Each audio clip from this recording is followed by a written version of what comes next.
Hello mga mi, andito nga pala kami sa school ni Ate Ina tsaka ni Kuya Sak. Galing nga pala kaming center neto dahil second vaccine ni Sky.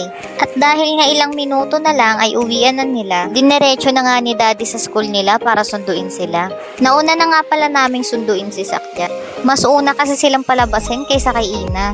At habang hinihintay nga namin si Ina, nakipagchismisan nga muna ang daddy namin sa tatay ng classmate ni Ina. Kami ni Sky tamang upo nga lang sa Gedli. Yes, good.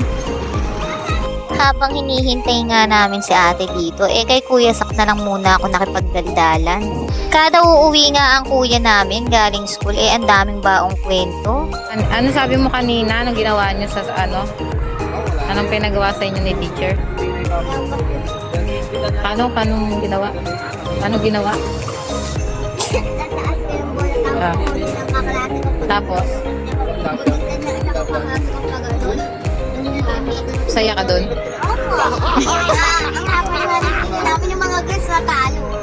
Maya-maya nga ay meron na nag-message sa GC nila na pwede na daw magsundo ng mga Junaki sa classroom. Kaya naman naglakad na kami at sinundo na namin si ate sa room niya.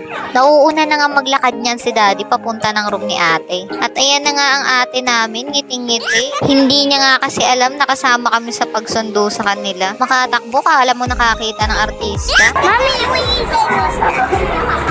Good. At ayan nga, mga mi, pinakita na yung star niya. Mukhang kinakabahan na naman ako neto. Paano ba naman kasi mga mi, pag may star siya, para kung may utang na kailangan kong bayaran. Anyways, mga mi, pasensya na nga pala sa pagbibideo ko dito. Ngayon ko nga lang na-experience na mahirap pala mag-video habang naglalakad tapos may buhat ka pang bata. Madaling-madali na nga din kaming maglakad neto dito mga mi dahil napakainit nga. Summer na talaga mga mi. Swimming na nga. Huy, char. Malapit na nga kami sa gate neto mga mi. Papunta na kami sa motor. Sa labas na nga ang parking mga mi dahil hindi na sila nagpapapasok ng motor sa loob ng school. At ayun nga, nandito na nga kami sa Parola mga mi. Isa nga pala to sa palengke ng bayan ng Cainta.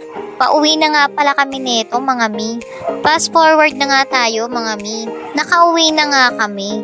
Binigay na nga ng teacher nila kuya ang ID nila. Habang tinitignan ko nga nakikitingin nga din siya. Kaya ayan, binaligtad ko yung camera, tawan-tawa siya. Ayan nga mga mi, ang baby namin kawawa naman dahil dalawa ang vaccine niya. Pero wala tayong magagawa mga mi dahil kailangan niya talaga yan. At dahil nga nakalipas na ang 30 minutes ng vaccine at pagpatak sa bibig niya ng gamot mga mi, ayan nga at pinadede ko na nga siya dahil gutom na talaga siya. Nagdadaldalan na nga lang kami ng pinsan ko dyan. Kaya yun lang mga mi, thank you for watching. See you on my next vlog. Bye!